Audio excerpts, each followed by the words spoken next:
Praise the Lord. परमेश्वर का धन्यवाद हो, उसकी दया उसकी करुणा से एक और अवसर मिला उसके वचनों में से सीखने के लिए।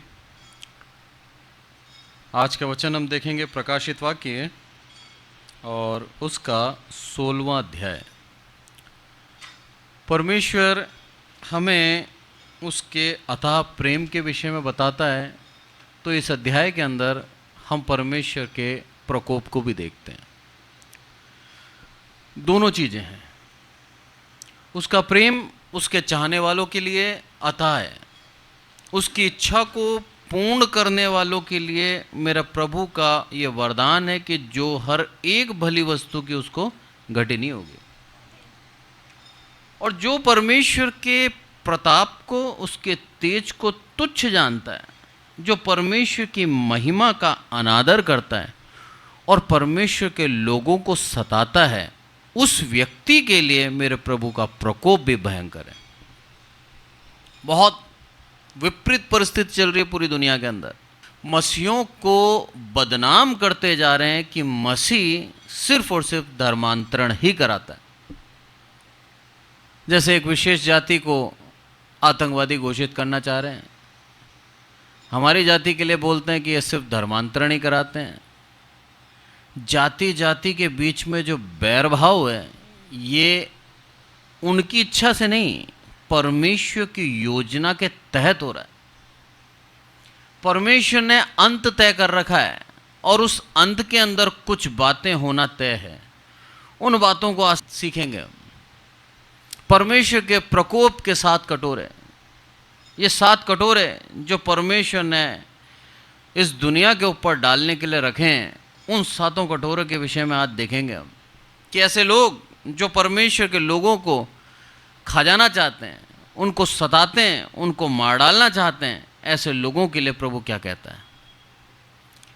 शैतान अपनी पूरी पावर पे उस समय आएगा और ये समय लगभग 3.5 साल का होगा, क्योंकि क्राइस्ट 3.5 साल परमेश्वर की इच्छा के अनुसार इस धरती के ऊपर काम करा। एंटी क्राइस्ट को भी 3.5 साल प्रभु देगा।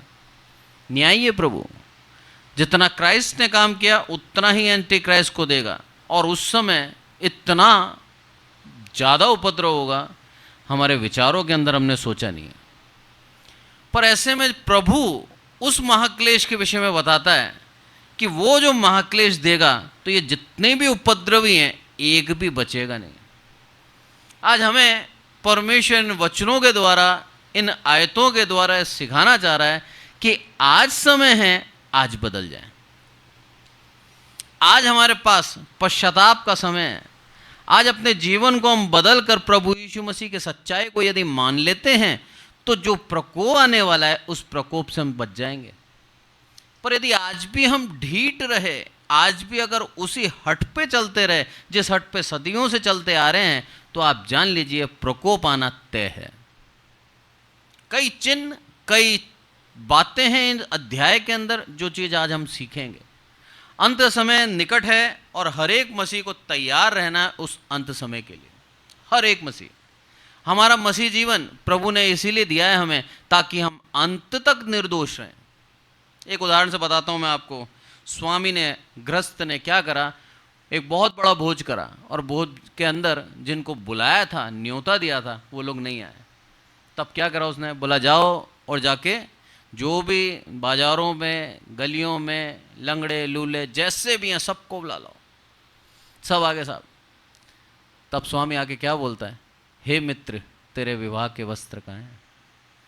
आज जो ये देह रूपी वस्त्र हमें दिया है इस पवित्र आत्मा का, उस वस्त्र को निर्मल और निर्दोष रखना बहुत जरूरी है, बहुत जरूरी।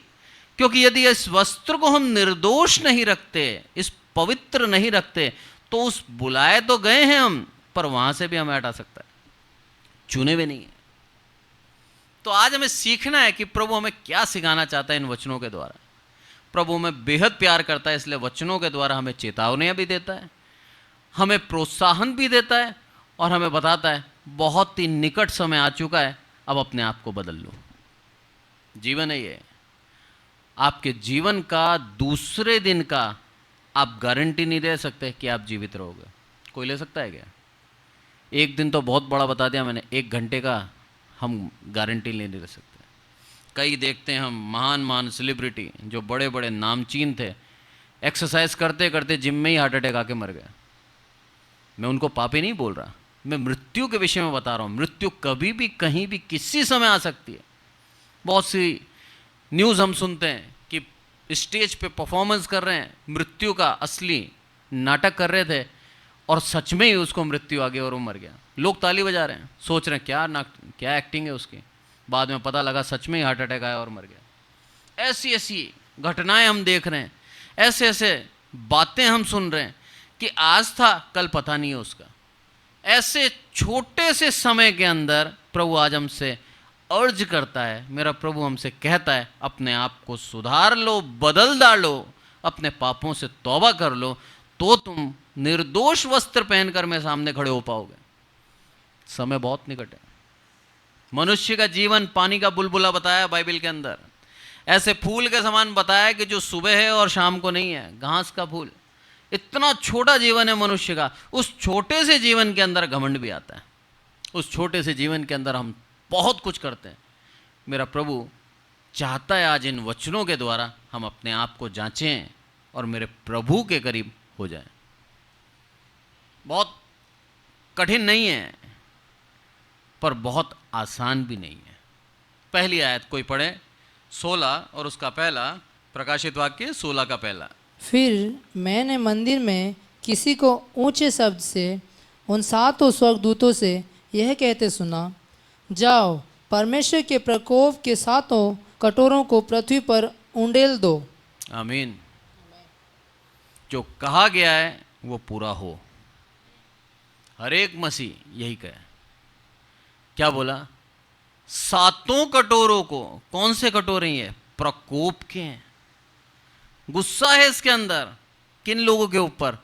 उन लोगों के ऊपर गुस्सा है जो प्रभु को छोड़कर असत्य पे चल रहे हैं।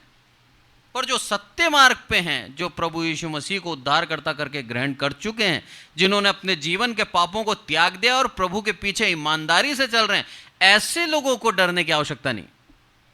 डरे वही जो असत्य पे चल रहे हैं, जिनके अंदर जीवन में वे विचार है, जिनके जीवन में झूठ है, जिनके जीवन के अंदर पाप करते हुए शर्माते नहीं है, डरते नहीं है, उस प्रभु का भय नहीं है। उन लोगों के लिए है ये प्रकोप का कटोरा। बहुत ही स्पष्टता से यहां पर चिन्हात्मक रूप से अलग अलग कर दिया है कि इंसान देखकर पहचान जाएगा कि एंटी क्राइस्ट है और ये क्राइस्ट है। इतना ज्यादा स्पष्ट ये समय है। और ये समय प्रभु यीशु मसीह के आगमन से कुछ समय पहले, थोड़ा ही समय पहले बोल लो आप, कि ये 7 विपत्तियां आएंगी और उसके बाद प्रभु यीशु मसीह अपने प्रताप के अंदर आ जाएगा और प्रभु यीशु मसीह उस सिंहासन के लिए आएगा, राजदंड लेके आएगा, न्याय करने आएगा और मेरा प्रभु राज्य करने आएगा। अब दूसरी बार आएगा तो राज्य करने आएगा, सेवक बन के नहीं आएगा। ये चीज ध्यान रखनी चाहिए हमें। वो प्रभु यीशु मसीह के आगमन से पूर्व की घटनाएं ये, और ये 7 कटोरे परमेश्वर के प्रकोप के कटोरे उंडेल दिए गए। कहां पर बोला? मंदिर। सबसे पहले क्या बोलता है? मंदिर में किसी ने ऊंचे शब्द से उन 7 स्वर्गदूतों से यह कहते सुना। यूहन्ना देख रहा है सब कुछ। कई बार हम ऐसी मूवी देखते हैं जो मूवी रियलिस्टिक होती है ना, जो सत्य घटना पे आधारित होती है। उसके अंदर यदि खून खराबा और बहुत ही ऐसी चीज़ें हैं जो मन को विचलित कर देती है, तो मैं आपको बता दूं रात भर नींद नहीं आती। हम उसी के बारे में सोचते हैं कि बाप रे बाप, कितना दुख, कितना दर्द इन लोगों ने सहा। ये सच्ची घटना देख रहा है वो। मैं समझता हूँ यूहन्ना को बाद के अंदर जब पूरा प्रकाशित वाक्य उसको सुना दिया गया, वो आत्मा में देख लिया उसने सब कुछ, कितना उसका मन विचलित रहा होगा, कितना ज़्यादा सोच रहा होगा, हे प्रभु दया कर दे, क्योंकि दया प्रभु ने डाली उसके अंदर। और कितना ज़्यादा प्रार्थना करता होगा, हे प्रभु इसको भी बदल दे, इसको भी बदल दे।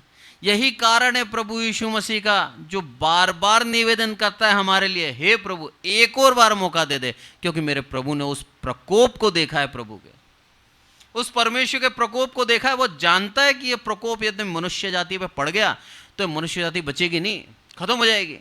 इस कारण से बार बार निवेदन करता है और उस निवेदन से प्रभु और दया और करुणा हम पर कर देता है। हमारे कामों के द्वारा नहीं है, ये मेरे प्रभु के अनुग्रह के द्वारा है जो आज हम जीवित हैं। प्रभु ने हमें एक और नया मौका दिया। प्रतिदिन प्रेजेंट डे है, प्रतिदिन उपहार का दिन है। हमें वो उपहार का दिन हमें क्यों दिया जाता है? ताकि हम अपने आप को पश्चाताप करके बदल डालें, उस प्रकोप से बच जाएं जिस प्रकोप के विषय में आज मैं बता रहा हूं।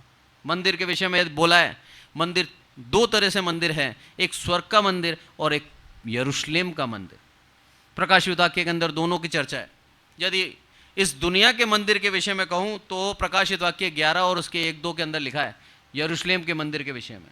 और यदि परमेश्वर के मंदिर, उस स्वर्ग के मंदिर के विषय में कहूं तो प्रकाशित वाक्य उसका 15 और 17 से 2 आयतें अगर वहां पढ़ें तो वहां स्वर्ग के मंदिर के विषय में कहा है।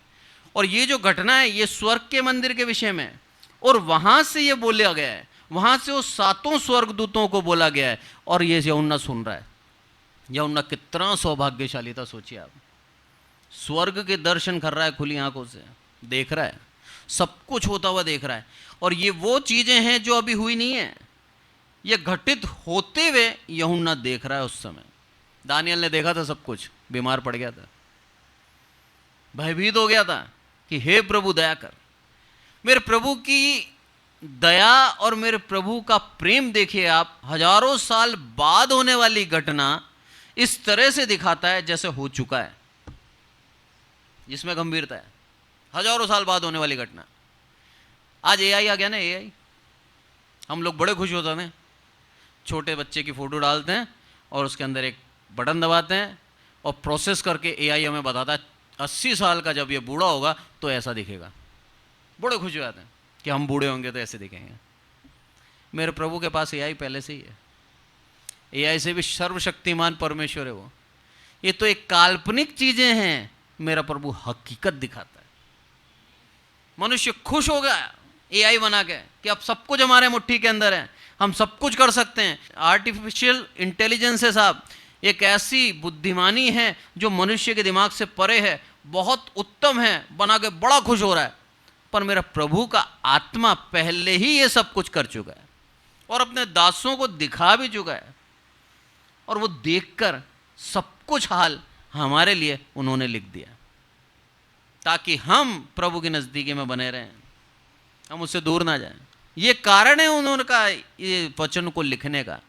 यहां पर क्या बोलता है? पहला कटोरा, यदि मैं कहूं दूसरी आयत के अंदर, अतः पहले स्वर्गदूत ने जाकर अपना कटोरा पृथ्वी पे उंडेल दिया, तब उन मनुष्यों के जिन पर पशु की छाप थी, जो उसकी मूर्ति की पूजा करते थे, एक प्रकार का बुरा और दुखदाई फोड़ा निकला। क्या बोल दिया? अलग ही चिन्ह उनके ऊपर आ गया। अब दूर से आप देख के पहचान सकते हो ये एंटी क्राइस्ट है, क्राइस्ट नहीं है। शारीरिक दुख प्रभु ने उनको दिया। कारण क्या था? उन्होंने भी परमेश्वर के लोगों को शारीरिक दुख दिया। आप इस चीज को इस तरह से समझें कि इस्राएल के ऊपर मिस्र वालों ने बहुत उपद्रव किए, उन लोगों को बैतों से मारा, उन लोगों को कोड़ों से मारा, यहां तक मारा कि उनको जान से भी मार दिया। तब मेरे प्रभु ने क्या करा? मेरे प्रभु ने उनके ऊपर 10 विपत्तियां डाली और उस विपत्तियों के अंदर उनको बताया कि सर्वशक्तिमान परमेश्वर, इस्राएल का परमेश्वर इस्राएल के साथ है। आज सारे मसीहों को प्रभु यीशु मसीह बताएगा कि उनका मसीह उनके साथ है। उस प्रभु यीशु मसीह के ऊपर जो विश्वास किया उन्होंने गलत नहीं किया। और अंत के समय में वो बताएगा कि मैं मेरी प्रजा को लेके जाने वाला हूं, उससे पहले जो तुमने उपद्रव किया है उसकी सजा तुम सहो। सबके ऊपर फोड़े निकल आए और ऐसे फोड़े कि दुखदाई फोड़े थे। क्यों? क्योंकि परमेश्वर के लोगों को उन्होंने सताया था। दूसरी विपत्ति जिसके विषय में लिखा है उसके अंदर क्या लिखा है? दूसरे स्वर्गदूत ने अपना कटोरा समुद्र पे उंडेल दिया और वह मरे हुए मनुष्य के लहू जैसा बन गया और समुद्र का हर एक जीवधारी मर गया। इकोसिस्टम बिगाड़ दिया। अब आप देखिए पूरी दुनिया के अंदर जो बरसात होती है उसके लिए समुद्र सबसे उत्तम चीज है। समुद्र के अंदर जो सूरज की किरणों से भाप उड़ती है, वही भाप सब बादलों के अंदर जाती है और वो बादल पूरी दुनिया के अंदर बरसते हैं। दूसरा विपत्ति प्रभु क्या बोलता है? इकोसिस्टम खत्म कर दूंगा मैं, तुम्हारा जो जल चक्र है उस चक्र को खत्म कर दूंगा। न केवल उस जगह के लोग मरेंगे, प्यासे दूसरी जगह के भी जो अन्य जाति हैं, जो परमेश्वर को नहीं जानते, जो परमेश्वर के लोगों को सताते थे, हर एक जना प्यासा मरेगा। पानी, जीवन का जल मेरा प्रभु यीशु मसीह है। उस प्रभु यीशु मसीह को तुमने त्याग कर जो गलती करी है उसका एहसास तुम्हें होना चाहिए। और वो लोग उस पानी के लिए तरस जाएंगे। उस समुद्र को देखकर जो पूर्ण रूप से लाल हो जाएगा, रक्त हो जाएगा, उस समुद्र को देखकर भयभीत हो जाएंगे कि ये क्या हुआ। तीसरी विपत्ति यदि मैं बताऊं उसके अंदर क्या लिखा है, स्वर्ग ने अपना कटोरा नदियों और पानी के सोतों पर डाल दिया, उंडेल दिया, और वह समुद्र वह लहू बन गए। तब मैंने पानी के स्वर्गदूत को यह कहते सुना, हे पवित्र जो है, जो था, तू न्यायी है और तूने यह न्याय किया है। पानी आशीष को दर्शाता है। लिखा है बाइबल के अंदर, वर्षा हुई, आशीष है। वो वर्षा बंद कर दी क्योंकि समुद्र खराब हो चुका है। अब जो जल के सोते हैं, नदियां और जो जगह जगह सोते हैं, उन सोतों को भी खराब कर दिया। क्यों? उसका सबसे बड़ा कारण है पृथ्वी के अंदर पाप, पाप और पाप बढ़ता गया। जब पाप बढ़ जाता है ये पृथ्वी नाश होती है। नूह के समय में हमने देखा है, मेरे प्रभु का प्रकोप देखा है हमने। उस नूह ने पूरे जीवन भर प्रचार किया कि मेरा प्रभु इस पृथ्वी को खत्म करने वाला है, और उस प्रचार का सबसे बड़ा चिन्ह था वो शिप को बना रहा था। वो सालों लगे होंगे उस शिप को बनाने में, 300 हाथ लंबा था। लकड़ी काट के लेके आते होंगे पहाड़ पे से या जहां से भी, और वहां से उसको प्लेन पे रखना है, ऊबड़ खाबड़ जगह पे नहीं रख सकते। शिप बना रहे वो लोग, तो उन्होंने बहुत लंबा चौड़ा मैदान बनाया होगा सारे पेड़ों को काट कर, और उस पेड़ के फंटे काटे होंगे। उस पेड़ के जोड़ने के बाद उसके ऊपर राल भी लगा रहे हैं।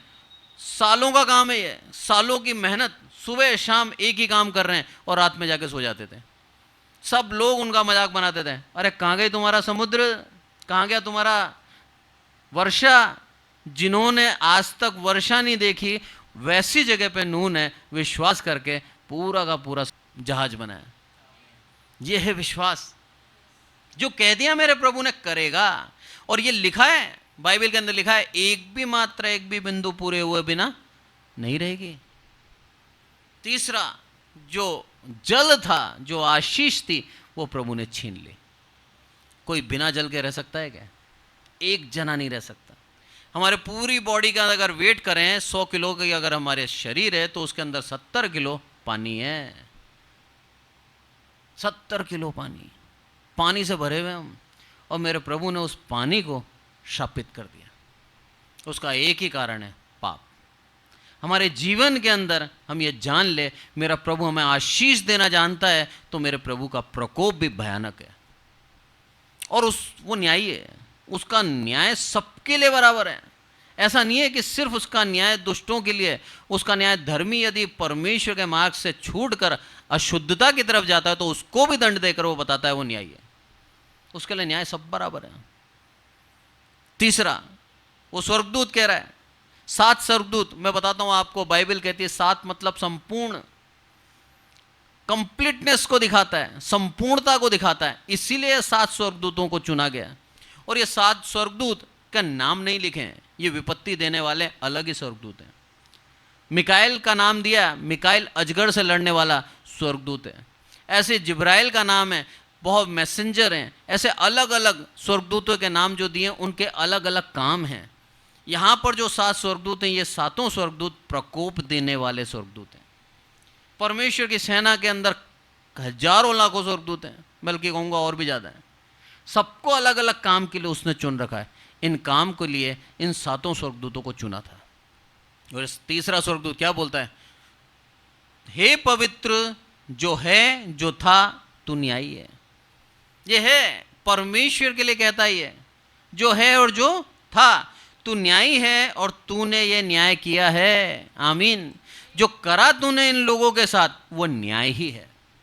क्योंकि हजारों साल दिए तूने इनको, हजारों साल, कि अपने पश्चाताप कर कर तेरे सम्मुख आकर अपने पापों को ग्रहण कर लें और अपने जीवन को बचा लें। पर उसके बावजूद भी ये कठोर हो गए, उसके बावजूद भी ये अपने जीवन को तेरे पीछे ला नहीं पाए। इस कारण से जो हो रहा है वो न्याय हो रहा है। प्रभु तेरी महानता को इन्होंने तुच्छ करा है, इसलिए जो तूने करा वो न्याय है। आगे लिखा है, उन्होंने पवित्र लोगों और भविष्यवक्ताओं का लहू बहाया था और तूने उन्हें लहू पिलाया है, क्योंकि वे इसी योग्य हैं। आमीन। भविष्यवक्ताओं का लहू बहाया उन्होंने। मेरे प्रभु के श्वेत वस्त्र पहने हुए सारे शहीद पूछते हैं मेरे प्रभु से, हे प्रभु वो दिन कब आएगा? ये दिन आ गया और मेरे प्रभु ने उनको उनका लहू पिला दिया। ये कारण था उस लहू का कि तुमने जो लहू बहाया, आज तुम्हारे सामने वो लहू है, पियो अब इसको। तुम्हारे अशुद्ध काम तुम्हारे आंखों के सामने, अपने आप को तुम्हें समय दिया था बदलने का, तुम नहीं बदले। इनके मनों को कठोर कर देगा प्रभु, जैसे फिरौन के समय पे कठोर किया था फिरौन को। फिरौन चाहकर भी बदल नहीं पाया, क्योंकि लिखा है वचन के अंदर, जैसे विपत्ति आती थी वो क्या करता था मूसा से, हे मूसा अब की बार क्या कर, मैं तो दोषी हूं, अब की बार क्या कर, तू प्रार्थना कर ये विपत्ति हट जाए।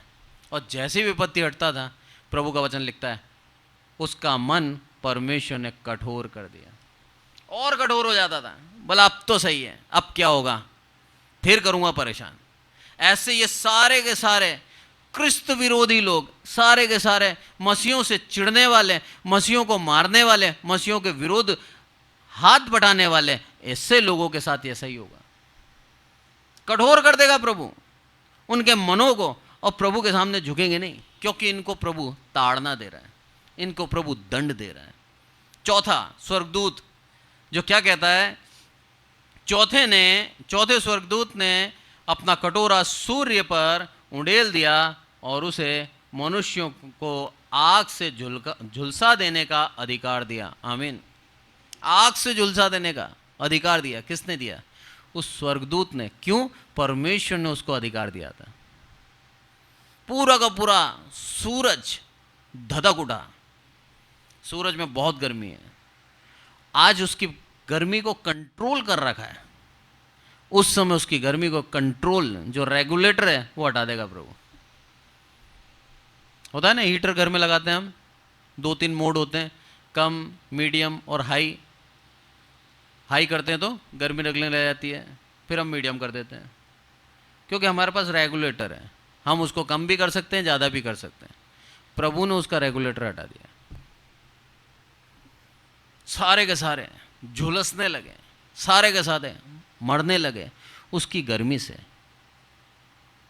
परमेश्वर क्या प्रकोप देखिए आप, उसका गुस्सा देखिए आप।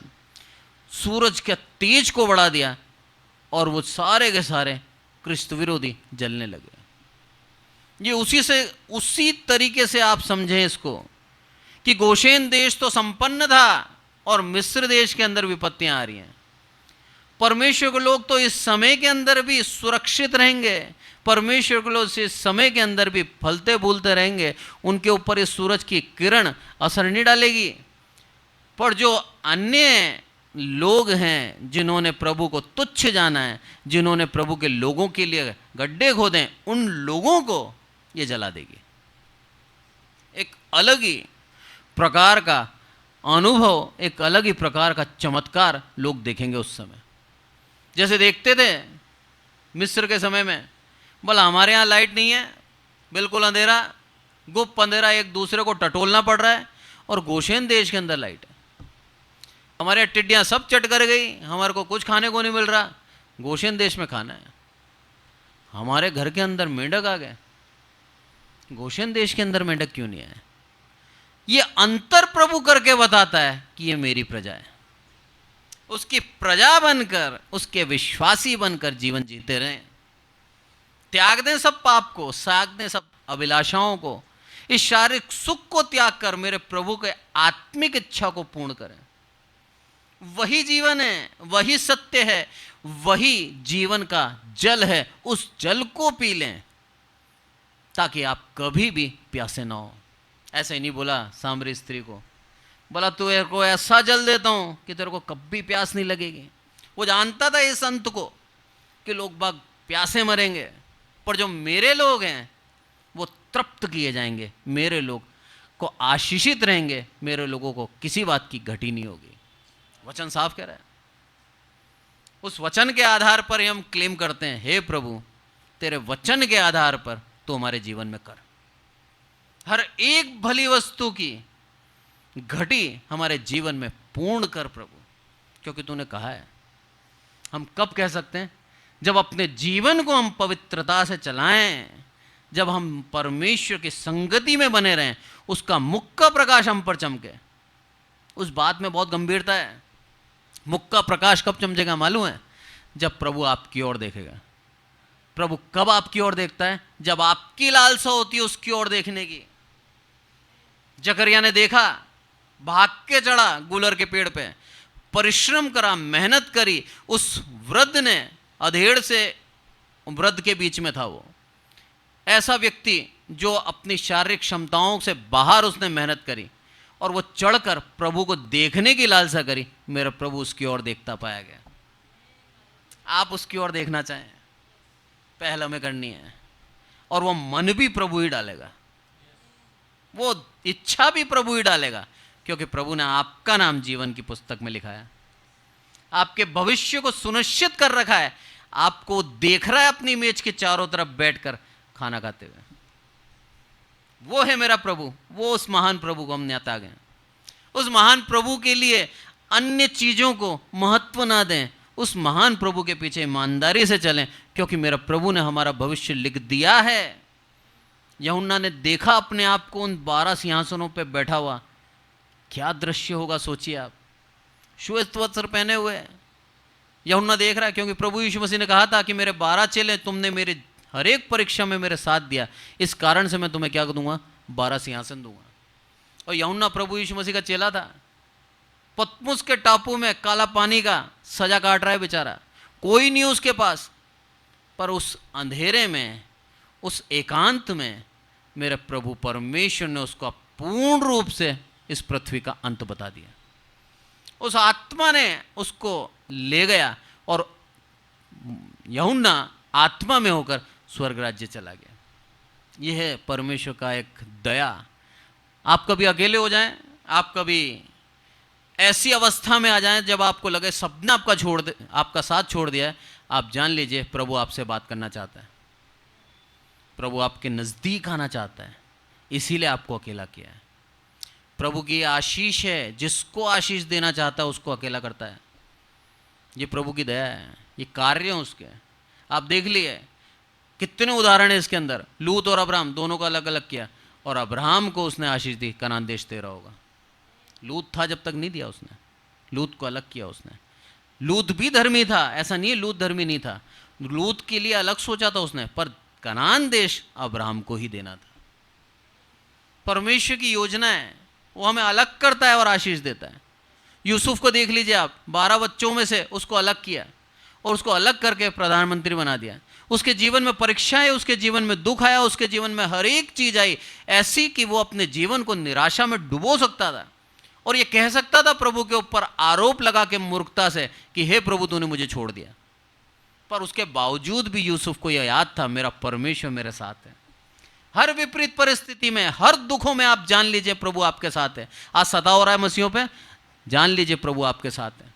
प्रभु ने आपको चुना है उस सताव के लिए। प्रभु आपसे प्रेम करता है, इस कारण से आपके जीवन में वो सताव है, क्योंकि सिर्फ वही लोगों को सताया जाएगा जिनसे प्रभु प्रेम करता है, जिनके लिए प्रभु ने ये लिख रखा है। प्रभु की दया है।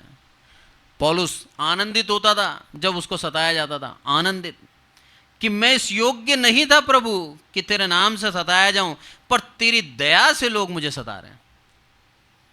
और बाद में जब उसको शहीद किया गया, आनंद के साथ शहीद हो गया कि मेरे प्रभु के काम आने पाया। ये तुच्छ जीवन, ये पापी मनुष्य उस परम पवित्र के काम आने पाया। यही हमारे लिए बहुत बड़ी बात है कि हम मेरे प्रभु के काम आने पाए। मेरे प्रभु की दया है कि वो हमें इस्तेमाल करता है। ये सिर्फ उसकी दया है, हमारे अंदर कोई योग्यता नहीं है। और ऐसा नहीं है कि हम बोलेंगे तभी प्रभु का वचन बटेगा। अरे वो पत्थरों से बुलवा सकता है, किसी से भी करवा सकता है, पर उसने हमें चुना है आशीष देने के लिए। वो हमें प्यार करता है, हमारे जीवन से अपनी महिमा कराना चाहता है। ये उसकी दया है।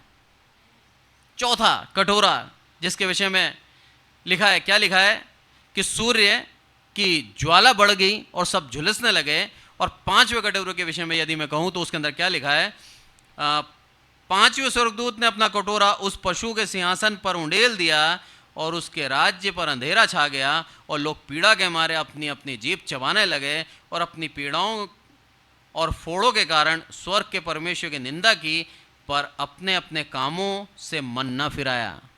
बहुत हार्डनेस आ गई उनके, कठोर हो गए और निंदा करने लगे और परमेश्वर की बुराई करने लगे।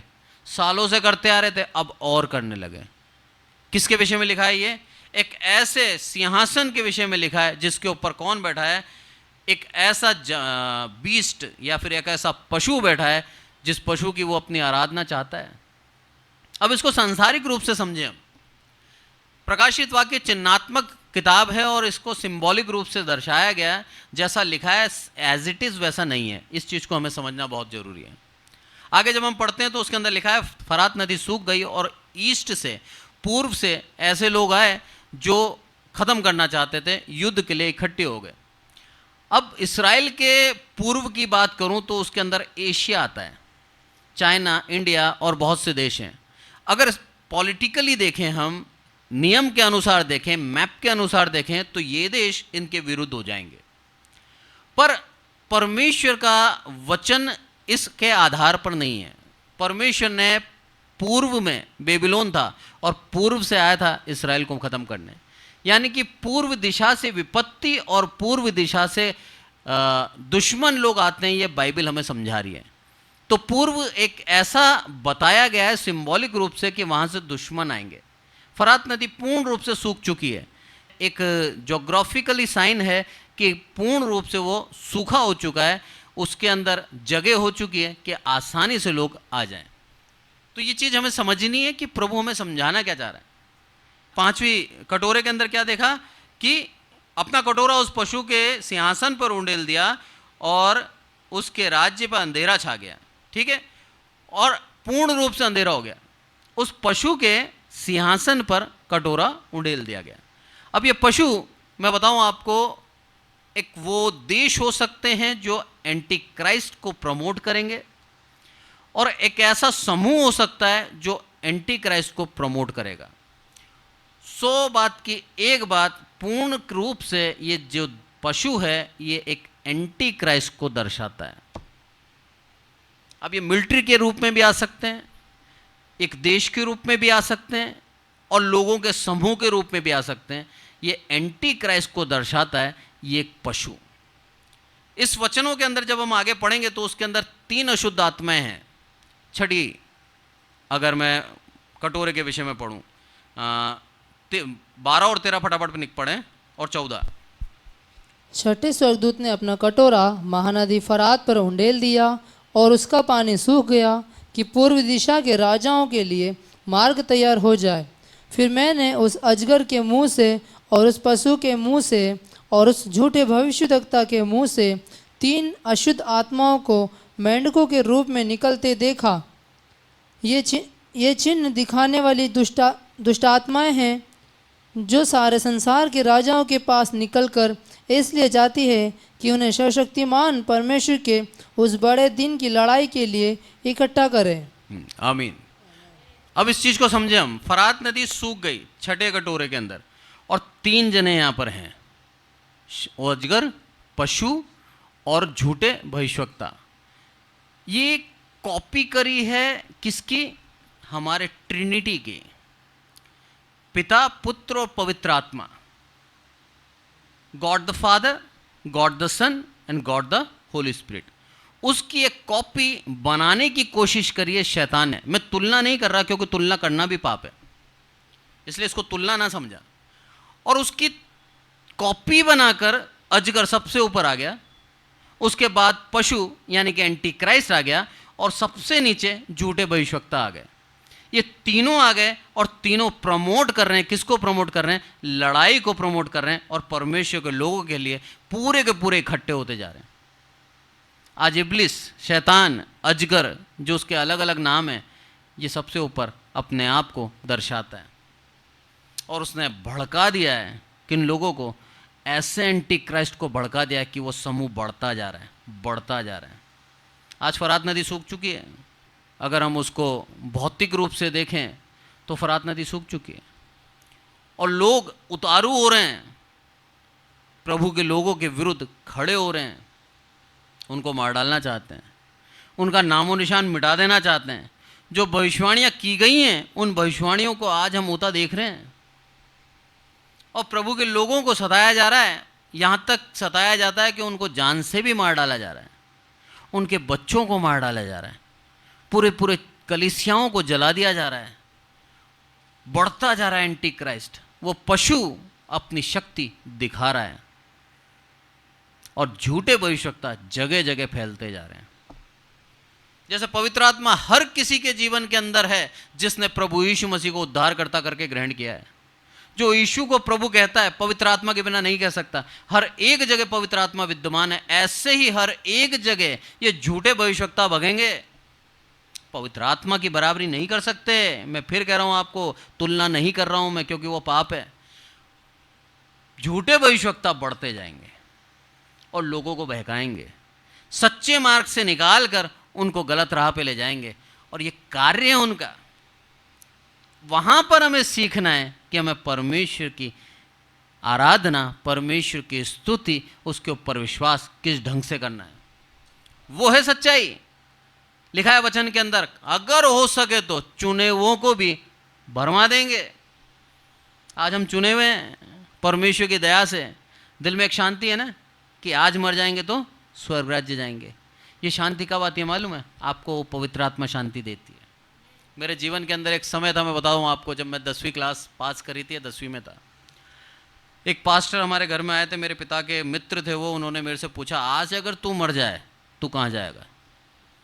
मैं चुप था, मैंने कुछ बोला नहीं, क्योंकि मैं पूर्ण रूप से पापी था। पर आज वही सवाल यदि मेरे से दोबारा किया जाए तो आज मैं पूर्ण स्पष्टता से कह सकता हूं, मेरे प्रभु परमेश्वर की दया और अनुग्रह से स्वर्ग राज्य जाऊंगा। मैं शुद्ध नहीं हूं। मैं ये जानता हूं कि जो मैंने पाप किया उसका अंगीकार मैं करता हूं।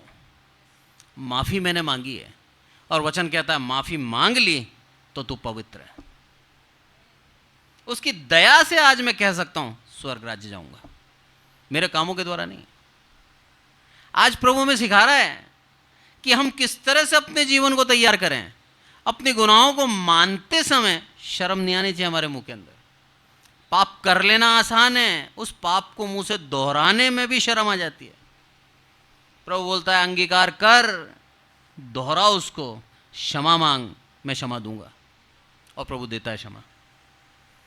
आपके दिल को नम्र करता है, आपके दिल को ऐसा कर देता है कोमल कि आप क्षमा मांगते हैं।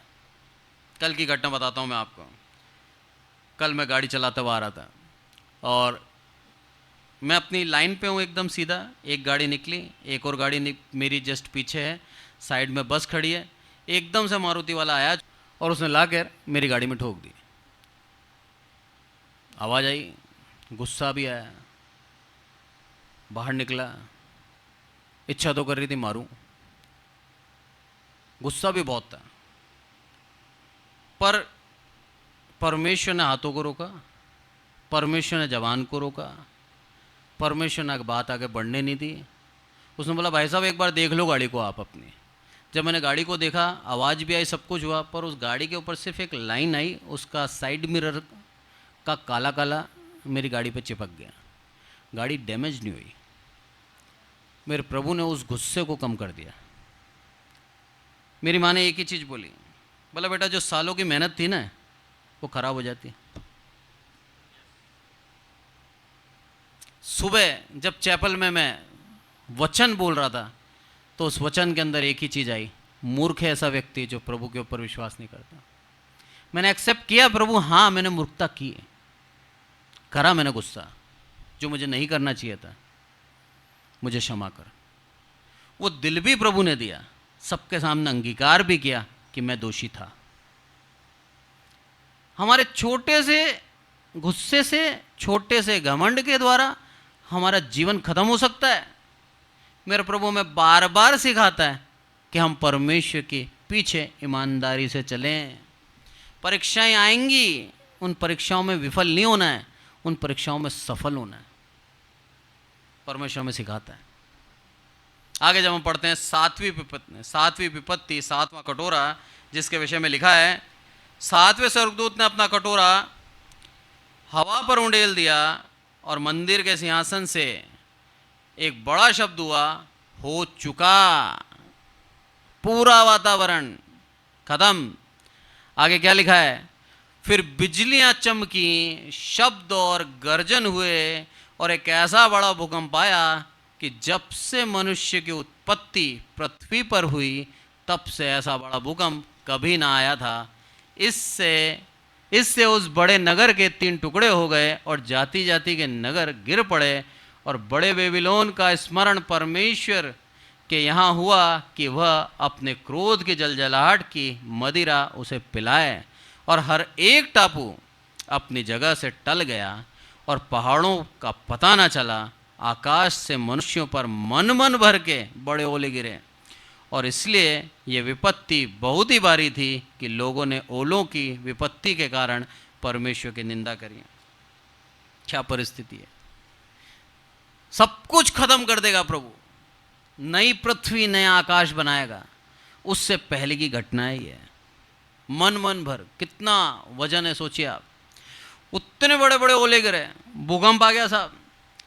कोई मनुष्य का कंट्रोल है भूकंप पे? नहीं है। ओले पे कंट्रोल कर सकता है? नहीं कर सकता।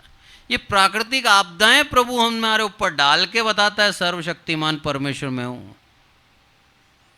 विश्वास कर, अपने जीवन को बदल, अपने जीवन से घमंड खत्म कर, अपने जीवन से मूर्खता को खत्म कर दे।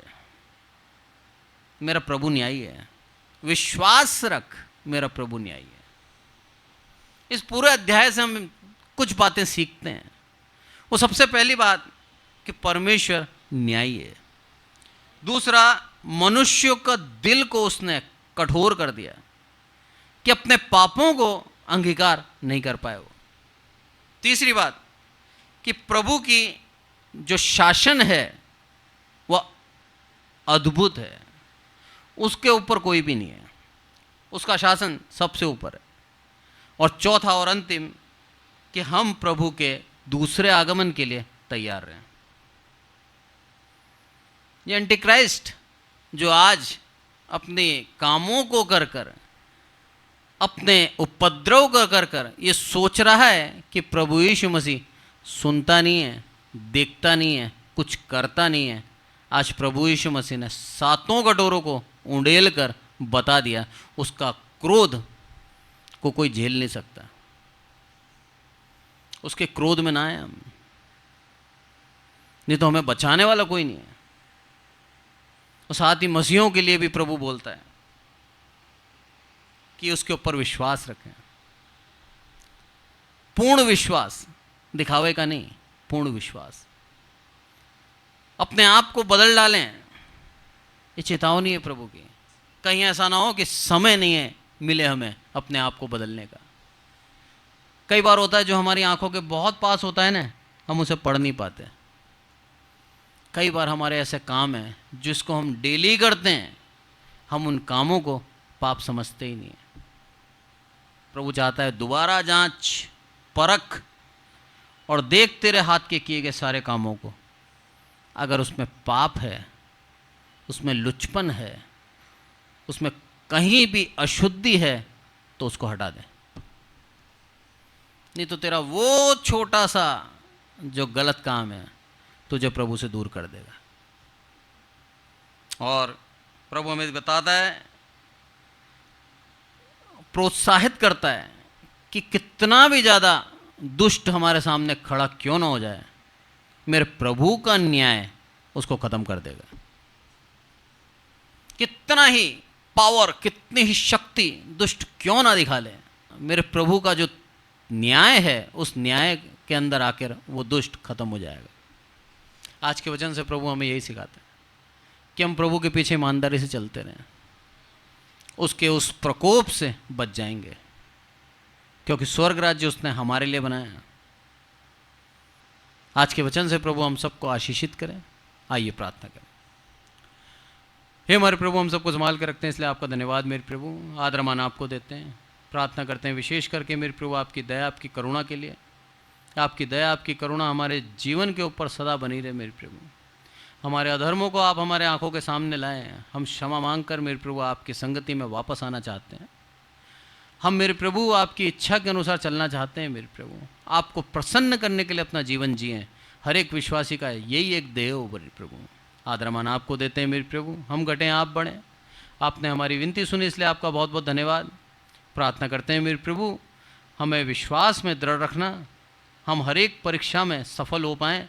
हम मेरे प्रभु गलत कामों से अपने आप को बचाएं मेरे प्रभु, और आपके पीछे खराई से चलने वाले एक सच्चे विश्वासी ठहरे मेरे प्रभु। आज का वचन दो लोगों के दिलों में उतरे मेरे प्रभु, और मेरे प्रभु हम विश्वास करके आपके ऊपर जिए कि सच में आप हमारे साथ हैं मेरे प्रभु। आप न्यायी हैं मेरे प्रभु। आपने हमें चुना है।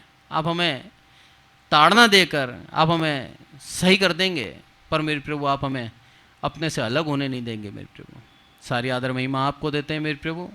आपके प्रोत्साहन के वचन हमें ये प्रोत्साहित करते हैं कि दुष्ट कितना ही बड़ा क्यों ना हो जाए, दुष्ट कितना ही उपद्रव क्यों ना कर ले, आपका न्याय उसको ख़त्म कर देगा मेरे प्रभु। आपके ऊपर विश्वास रखते हुए अपने जीवन को जिए मेरे प्रभु, और अन्याय सहते हुए भी आपका नाम का जय जयकार करें। आपके नाम की महिमा हमारे जीवन से होने पाए, यही हम चाहते हैं मेरे प्रभु। आदरमान आपको देते हैं मेरे प्रभु। हम घटें आप बढ़ें। आपने हमारी विनती सुनी इसलिए आपका बहुत बहुत धन्यवाद। प्रभु यीशु मसीह के नाम से मांगते हैं, आमीन। और अब हमारे प्रभु यीशु मसीह का अनुग्रह, पिता परमेश्वर का प्रेम, पवित्र आत्मा की सहभागिता हम में से प्रत्येक के जीवन के अंत तक होती रहे, आमीन। Praise the Lord. Thank you so much.